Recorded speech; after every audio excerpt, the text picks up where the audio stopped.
Hey everyone, welcome back to our channel. In today's video, we'll show you how to check the answers provided by the Gemini app.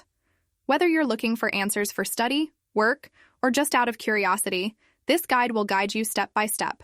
So let's get started.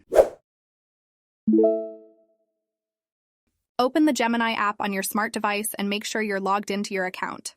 By opening the Gemini app on the home page at the bottom of the screen, enter what you're interested in the empty field.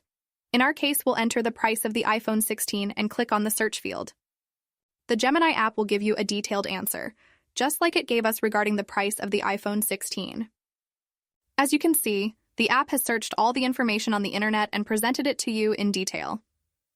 To make sure that this answer is correct, we'll scroll down below the answer and click on the Google icon.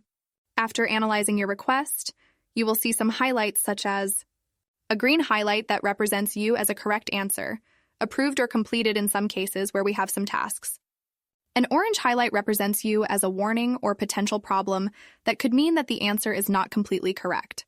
And of course, no highlight that represents in some way incorrect or incomplete. And that's it.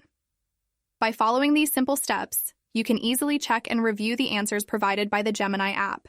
It's a great way to go back to previous queries and make the most of this tool. If this guide helped you, give it a thumbs up and don't forget to subscribe to our channel for more app tips and tutorials. Thanks for watching and see you in the next video.